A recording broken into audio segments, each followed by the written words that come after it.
Okay, so let's start the session.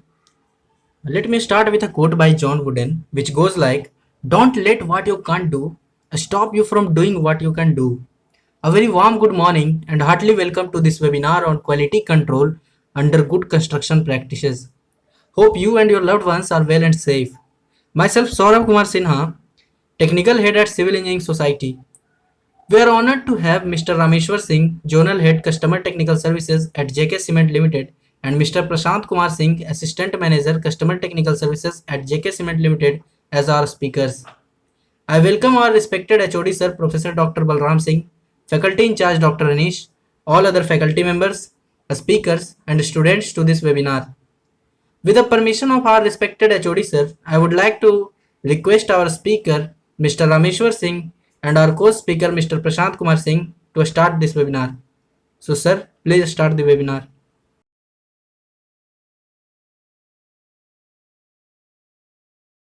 Curing required, इसमें पानी curing की बहुत कम जरूरत होती है। सीमेंट में बेसिकली हमारा OPC, PSC and PPC cement हमारे यहाँ यूज होता है। देन क्लासिफिकेशन ऑफ एग्रीगेट्स, कैसे हम एग्रीगेट्स जो हमारे यूज होते हैं उसको कैसे ही करते हैं। Fine aggregate and medium and coarse, इन सब का हम लोग 3 तरह के यूज करते हैं और इनमें क्या क्या क्वालिटीज होनी चाहिए। Must be clean, dense and hard durable, ये इसकी फर्स्ट क्वालिटी होनी चाहिए। Then free from clay and silt, किसी तरह क्ले और सिल्ट नहीं होना चाहिए। शेप शुड बी परफेक्ट, जो भी शेप है वो परफेक्ट जो हमें रिक्वायर्ड है वो होनी चाहिए। और unaffected by the weather and capable of developing good bond between cement, ऐसा मटेरियल एग्रीगेट यूज करना है जो कि सीमेंट के साथ बॉन्डिंग अच्छी बना सके। ऑलवेज हमें ध्यान रखना है कि हम लोग बोलते हैं ना कि uniform size, but uniform size में क्या होता है कि जैसे 2-3 साइज, लेकिन कंस्ट्रक्शन के लिए मेरी प्रेफर किया जाता है कि 2 मिक्सचर हो, यानी 1/2 इंचेस भी हम लोग एग्रीगेट यूज करते हैं, 3/4 भी इंचेस यूज करते हैं। डिफरेंट साइजेस के हम लोग मिक्सचर यूज करेंगे तो इससे हमें ज्यादा अच्छी कंक्रीट वो मिलती है स्ट्रेंथ। ये हमारे कुछ जो साइड पे इग्नोर किया जाता है, आप देख सकते हैं कि यहाँ पे सिल्ट दिखेगा, डस्ट दिखेगा आपको। तो एग्रीगेट्स में ऑलवेज हमें इसको ध्यान रखना है बिफोर यूज करने के लिए। अगर उसमें सिल्ट क्ले है तो हम इसको वॉश करवाएंगे। सैंड में भी वही होता है, हमें सिल्ट टेक करना होता है। रेत, उसमें किसी तरह का सॉइल नहीं होना चाहिए। पानी जो यूज करेंगे हम लोग ऑलवेज वही पानी यूज करेंगे जो हम पी सकें। मोस्टली कंस्ट्रक्शन में क्या होता है, लोग कई जगह गंदा पानी यूज कर लेते हैं। उस वजह से क्या होता है, काफी सारे केमिकल्स होते हैं जो कि रिएक्शन स्टार्ट कर देते हैं। बट हमें जो पानी यूज करना है, सिंपल सा थंब रूल है कि वही पानी यूज करें जिसको हम पी सकें। स्टील, ऑलवेज स्टील जो है हमें ध्यान रखना है, साइड पे रखते समय हम उतना ही स्टॉक मेंटेन करेंगे जितना हमारा यूज हो सके। और क्योंकि ज्यादा टाइम रखने के बाद वो मॉइस्चर से जैसे कांटेक्ट होता है स्टील का, उसमें रस्ट आ जाता है, और रस्ट आ जाएगा तो आगे जाके आपकी बिल्डिंग तो बहुत हैम्पर करता है। कैसे करता है आगे देखेंगे। देन अगला जो चीज है हम लोग को ध्यान रखना है, कवरिंग। कवरिंग क्या होती है, सपोज आपके बोन्स है बॉडी में, आप सबको पता हो कवरिंग का मतलब, मुझे पता होगा आप सबको। बोन्स होती हैं, उसमें जो मसल्स होते हैं वो डिजायर्ड होती है, आपके हाथ के किस पार्ट में कितना मसल होता है, पैर में कितना मसल चाहिए।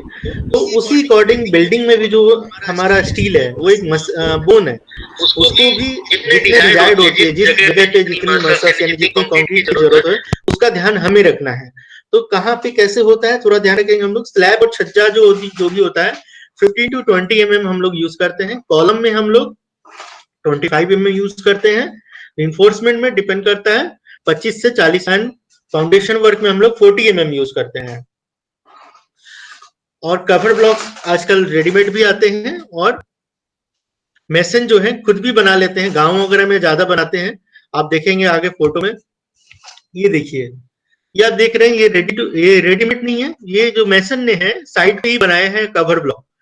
सिंपली उसने 1:2 के रेशो में कवर बनाया है सीमेंट और मोटार का, सीमेंट और सैंड का। और उसको देखते ना बर्फी टाइप काट के, उसको जितनी थिकनेस चाहिए वो क्या करते हैं, जहां पे भी हमारा स्टील स्लैब में जहां भी लगा है उसके नीचे रख देते हैं, और ये बहुत इजी होता है, और एक अच्छा जो मेसन होता है वो इसको जरूर प्रैक्टिस करता है। बट आजकल इजीली पैकेट में भी आते हैं, पैक्ड आते हैं, रेडी टू यूज आते हैं कवर ब्लॉक्स, उसको आप यूज कर सकते हैं। देन अगर आप कवरिंग नहीं दोगे तो आप देख लो जो एक फोटो लगा हुआ है नीचे में, क्या होता है आगे जाके आप देख सकते हैं कि स्टील दिखने लग जाता है। जैसे कवरिंग सही नहीं होगी तो स्टील जो नीचेला लेयर है, वो बॉटम लेयर है कंक्रीट का, वो नीचे गिर जाता है। देन उसके बाद क्या होता है, उसमें रस्टिंग स्टार्ट हो जाती है। देन रस्टिंग के बाद बिल्डिंग हमारा कोलैप्स होने के चांसेस बढ़ जाते हैं। वाटर सीमेंट रेशो ऑलवेज हमें ध्यान रखना है। एक प्रॉपर रेशो में हमें वाटर का यूज करना है, ना कम होना चाहिए ना ज्यादा होना चाहिए।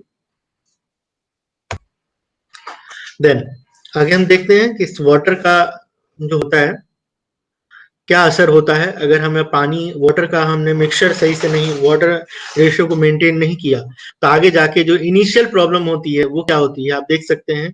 सब में आप देख रहे होंगे पानी जो जनरली क्या होता है, पानी ऊपर से नीचे एब्जॉर्ब होना स्टार्ट हो जाता है, और हमारा जो बोलते हैं ना छत चूना, छत में पानी आ जाना, ये सब तभी होता है जब पानी का, अगर हम पानी जब हमारा कास्टिंग होता है तो मोस्टली मेसन्स क्या करते हैं, अपना कंक्रीटिंग वर्क को जल्दी कंप्लीट करने के लिए वाटर का यूज ज्यादा करते हैं, जिसकी वजह से क्या होता है उनको मेहनत कम लगती है और काम जल्दी हो जाता है।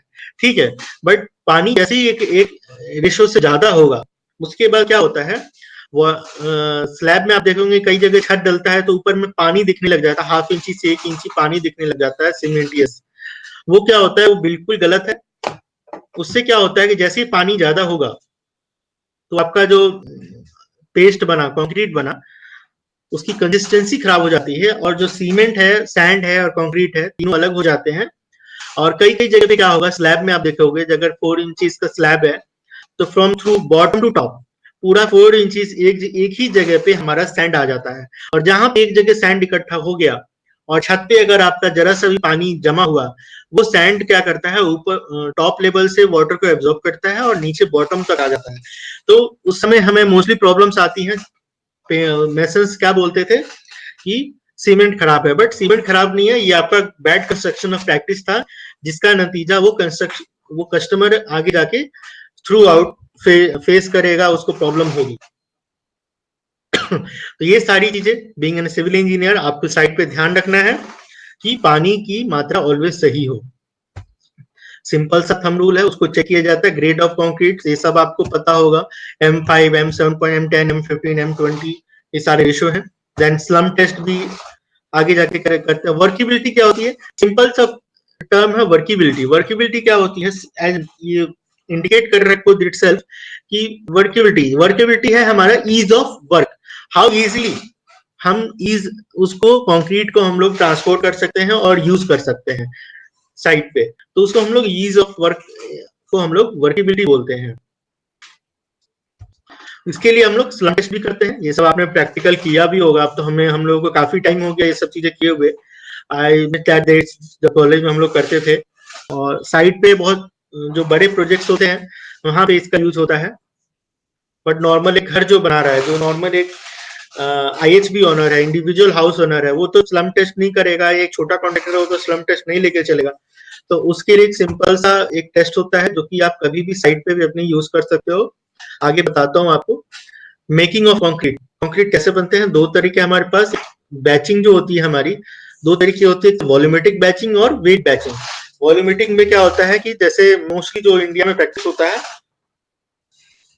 जो मेसन होता है, जो वो अपना सैंड जो भी सीमेंट है, अब देखते होंगे कनस्ता जो भी होता है, पॉट होता है, उस पॉट से नापता है, तो वो वॉल्यूमेट्रिक हो गया। दूसरा क्या होता है, वेट, वजन वेट करके हम लोग यूज करते हैं, एक एक चीज को वेट करते हैं, उसके अकॉर्डिंग डालते हैं। देन 2 तरीके से होता है, हैंड मिक्सिंग और मिक्सर मशीन।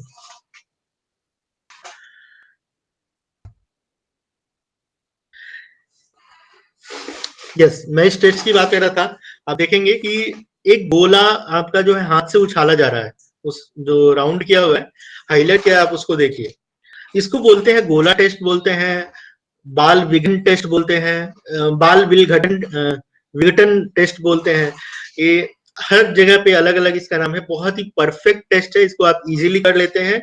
इसके लिए कोई ऑपरेटर्स की जरूरत नहीं है। आप अपने जो भी सबऑर्डिनेट्स हैं सबको आप ट्रेन करके आगे जाके रेगुलर बैचेस पे आप टेस्ट कर सकते हैं। इसके लिए क्या होता है कि जो भी मिक्सर मशीन से या हैंड मिक्स से आपका जो कंक्रीट रेडी हुआ, उसको आप दोनों हाथ से एक गोला बनाएंगे, जितना बड़ा गोला बना सकते हैं दोनों हाथ से। उसको गोला बनाने के बाद आप उसको गेंद की तरह ऊपर उछालेंगे, और उछालने के बाद उसको आप वापस कैच करेंगे, तो आपका जो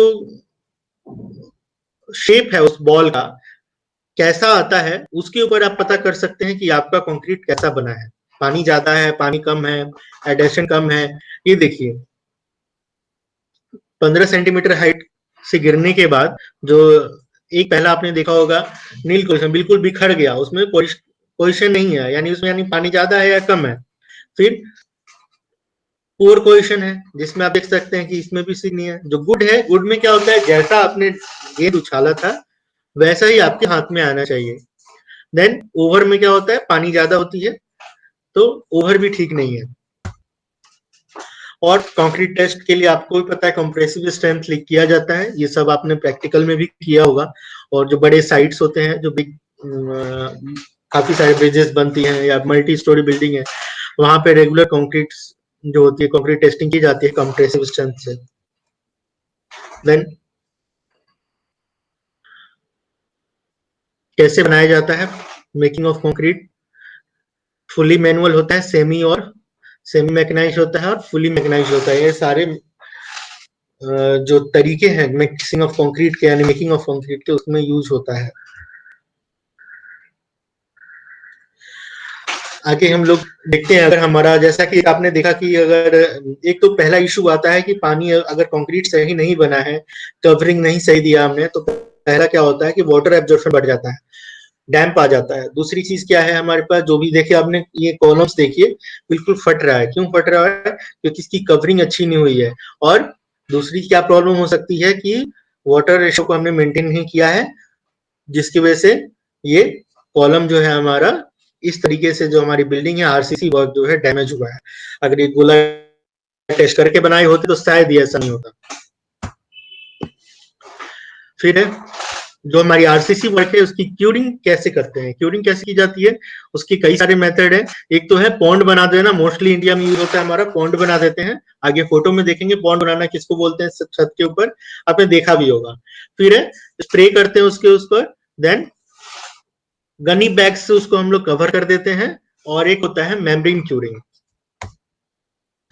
तराई के लिए हम लोग जो है 6 से 10 दिन का हम लोग क्यूरिंग करते हैं। अब देखिए पॉन्डिंग का मैंने बोला था ना, ये देखिए पॉन्डिंग हो रही है, यहाँ पे पॉन्ड टाइप बना दिया है, लेफ्ट साइड के पिक में देखेंगे, और उसमें पानी को होल्ड किया जाता है ताकि जितना पानी की जरूरत है एवोपोरेशन ना हो। देन दूसरी चीज क्या है, स्प्रे क्यूरिंग की जाती है। ये सारे गुड कंस्ट्रक्शन प्रैक्टिस है, पॉन्डिंग करना, कॉलम्स के ऊपर गनी बैग देके उसको क्यूरिंग करना। मेम्ब्रेन क्यूरिंग में है हमारा वैक्स की कोटिंग की जाती है, जिसकी वजह से क्या होता है, जो वाटर जो सिक्रेशन है, वाटर एवोपोरेशन है, वो नहीं होता है, एक मेम्ब्रेन बन जाता है। और उसकी वजह से क्या होता है, हमारे पानी की एक्स्ट्रा वाटर की जरूरत नहीं होती है। कई जगह पे आपने देखा होगा प्लास्टिक की कवर की जाती है छत के ऊपर, ताकि पानी को हम लोग बचा सकें, छत के जो इनिशियल डेज में क्यूरिंग के लिए जरूरत होती है। देन डी शटरिंग भी काफी मैटर करता है। हम लोग डी शटरिंग कब करेंगे, कॉलम और बीम का हम लोग 24 to 48 आवर्स में डी शटरिंग कर देते हैं। स्लैब और बीम जो भी है अगर अप टू 12 फीट है तो 7 डेज के बाद ही हम लोग करेंगे। अगर वो 12 to 18 फीट है तो आफ्टर 14 डेज करेंगे, और मोर देन 18 फीट है तो हम लोग आफ्टर 21 डेज डी शटरिंग करेंगे। फिनिशिंग वर्क में क्या क्या है हमारे पास, प्लास्टरिंग वर्क है, फ्लोरिंग वर्क है, पेंटिंग वर्क है। ये लास्ट है हमारा plaster work, flooring work and painting work, ये हमारा फिनिशिंग वर्क में आता है। प्लास्टर वर्क में क्या है, एक तो सिंपल है हमारा, जैसा कि मैंने बताया कि आप सीमेंट मोटार से आप प्लास्टर कर सकते हैं। आजकल पीओपी यानी जिप्सम प्लास्टर से भी प्लास्टर होता है इंटरनल वॉल्स में, और कोर्स पुट्टी से भी डायरेक्ट हम लोग प्लास्टर कर सकते हैं ब्लॉक्स के ऊपर। क्या क्या चाहिए होता है हमें इसको, कोई भी प्लास्टर करने से पहले हमें क्या ध्यान रखना होता है कि सरफेस को प्रिपेयर करना है। सरफेस कैसे प्रिपेयर करना है हमें? सरफेस प्रिपेयर करने के लिए जो भी हमें सरफेस है, पहले तो फ्री फ्रॉम डस्ट, किसी तरह का उस पर डस्ट नहीं होना चाहिए, इसको थॉरोली वॉश करते हैं हम लोग स्प्रे से। देन उसके बाद हम लोग जितने भी जॉइंट्स होते हैं, कहीं जगह पे क्या होता है ब्रिक वर्क में एक्स्ट्रा मोटार लगाता है, उसको हम लोग रिमूव करते हैं। देन जो हमारा मोटार है उसका रेशो हम लोग मेंटेन करके वाटर उसको हम लोग मोटार रेडी करते हैं। देन उसको हम लोग अप्लाई करते हैं और एक प्रॉपर जो प्रोसेस होता है उसके अकॉर्डिंग हमें मेनली जो हमें प्लास्टर वर्क में ध्यान रखना है कि प्लम यूज होना चाहिए, पूरा हमारा बिल्कुल लेवल्ड होना चाहिए। दूसरी चीज क्या है हमारे पास, फ्री फ्रॉम डस्ट, किसी तरह का डस्ट नहीं होना चाहिए, ग्रीस नहीं होनी चाहिए वॉल पे, वो हमारा क्लीन होना चाहिए। एज मैंने पहले बोला, cement sand water mainly motor में जरूरत होता है प्लास्टर के लिए। रेशो हम जो यूज करते हैं 1:6 यूज करते हैं और इसको होमोजीनियसली मिक्स करना होता है, 2 से 3 बार एटलीस्ट हम इसको मिक्स करेंगे, देन इसको अप्लाई करेंगे। क्यूरिंग जो होती है आफ्टर 24 आवर्स हम लोग इसकी क्यूरिंग स्टार्ट करते हैं।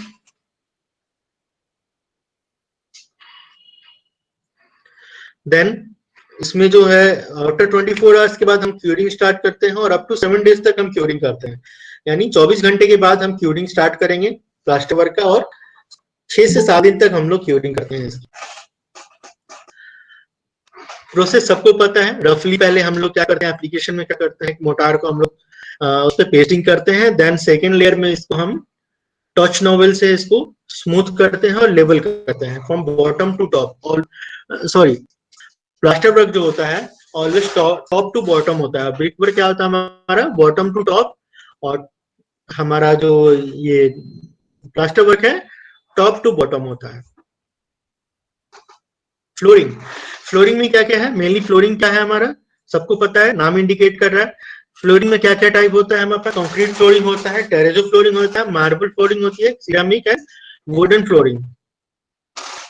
जो हमारी सिंपल जो होती है, जो ट्रेडिशनली चलते आ रही थी, सीमेंट कंक्रीट फ्लोरिंग में क्या होता है, कैसे करते हैं, बेस कोट में हम लोग क्या देते हैं, ब्रिक ब्लास्ट देते हैं, यानी ब्रिक्स के छोटे छोटे टुकड़े डालते हैं, उसके बाद फाइन सैंड डालते हैं, देन सीमेंट डाल के उसको लेबलिंग की जाती है, फिर से उसकी टॉपिंग की जाती है। टॉपिंग के लिए क्या यूज होता है हमारे पास, फिर सीमेंट बजरी यानी कोर्स एग्रीगेट जो होता है हमारा 12 mm टू 13 mm के बीच में रहता है, उसको यूज करते हैं हम लोग। स्ट्रिप्स का यूज किया जाता है ताकि हेयरलाइन क्रैक्स आगे जाके ना आए। देन फ्लोरिंग मैंने ब्रीफ में बता दिया आपको, ये सारा एक प्रोसेस होता है। हम देखते हैं फ्लोरिंग के टाइप समझते हैं। फ्लोरिंग के टाइप में क्या ये आप देख रहे हो, ये सारे फ्लोरिंग के टाइप से ये व्हाइट सीमेंट बेस्ड है, ये कोई टाइल्स मार्बल नहीं यूज हुआ है, ये एक स्किल्ड जो हमारे होते हैं ना वर्कमैनशिप का ये रिजल्ट है कि ये आप देख रहे हो सारा ये फ्लोरिंग का टाइप है, टेरेजो में आता है सब। मार्बल फ्लोरिंग सबको पता है, सबने देखा भी होगा आसपास। देन हमारे पास टाइल फ्लोरिंग में हमारे पास सिरामिक है, और नॉर्मल सिरामिक में होता है, वेट्रिफाइड टाइल्स होती है मेनली यूज होती है आजकल। पेंटिंग, पेंटिंग को सबसे लास्ट में हम लोग लेते हैं, और ये तो one of the most important, क्योंकि ये आपकी बिल्डिंग की ब्यूटिफिकेशन को शो करता है। तो पेंटिंग के समय हमें ऑलवेज भी ध्यान रखना है क्या क्या हम लोग ध्यान रख सकते हैं। पेंटिंग में क्या होता है कि सबसे पहले जो हमारा प्लास्टर वर्क है एटलीस्ट 1 मंथ के बाद ही हम लोग इसमें स्टार्ट करना चाहिए। उसके बाद जो है हमारी जो सीमेंट वॉल पुट्टी है, इंटरनल के लिए नॉर्मल यूज करते हैं कई जगह, बाहर के लिए हम लोग वाटरप्रूफ वॉल पुट्टी यूज करते हैं। पेंट है, हर इंटरनल एक्सटर्नल हर जगह का अलग है, अपना कॉन्सेप्ट है, उसके अकॉर्डिंग हम लोग, बट पूरा एक वर्कमैनशिप जो होनी चाहिए, क्वालिटी होनी चाहिए, क्योंकि लास्ट स्टेप ऑलवेज एक जो होता है सबसे इंपॉर्टेंट होता है। सो यहाँ से मेरा ये यहीं तक होता है। Thank you. मेरा हम लोग का पर्पस यही था कि हम लोग जो डे टू डे आगे जाके आप साइट पे जाओगे तो क्या क्या आपको इनिशियली ध्यान रखना है साइट पे, तो आप खुद ये सब जब पढ़ के जाओगे, एक बार याद कर लोगे, तो नर्वस फील नहीं करोगे साइट पे जाने से पहले, काफी अच्छी मुझे लगता है कि मदद मिलेगी। हम लोग के टाइम पे, कॉलेज के टाइम पे तो ऐसा वेबिनार भी नहीं होता था। तो थैंक यू एवरीवन। आगे कुछ अगर डाउट्स है तो हमारे बीच में राघवेंद्र जी हैं जेके से, वो आपको क्लियर करेंगे।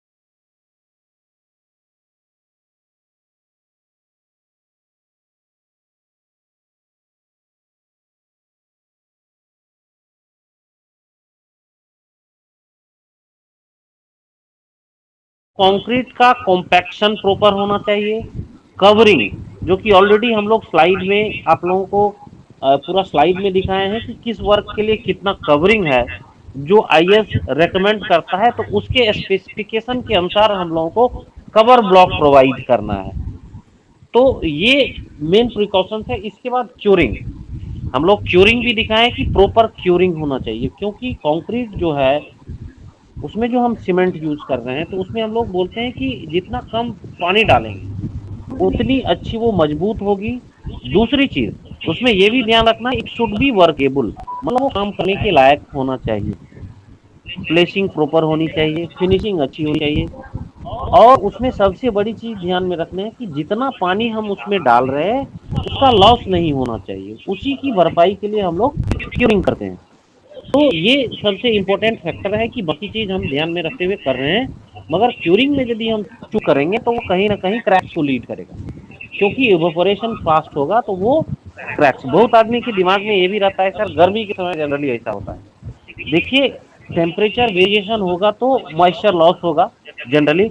सिर्फ टेम्परेचर ही मैटर नहीं करता है, यदि आपका ह्यूमिडिटी वो भी एक बहुत बड़ा फैक्टर है। आपका मान लीजिए हवा का प्रेशर बहुत ज्यादा है, शटरिंग आपका यदि प्रॉपर नहीं लगा हुआ है, हवा का प्रेशर ज्यादा है और वो भी मूव कर रहा है, तो उस कारण से भी क्रैक्स के चांसेस रहते हैं।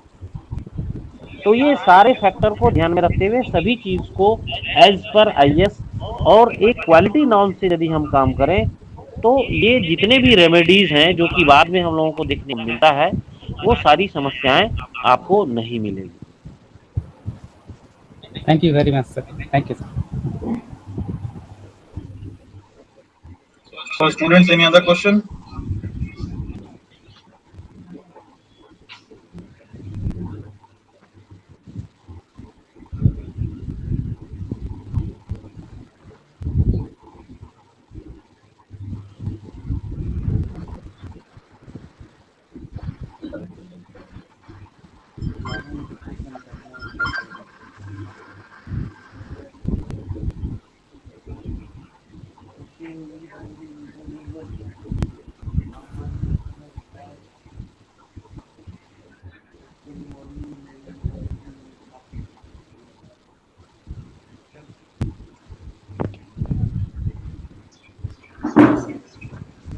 Harish sir, Sir, the presentation was so nice that the students are having no doubts, sir.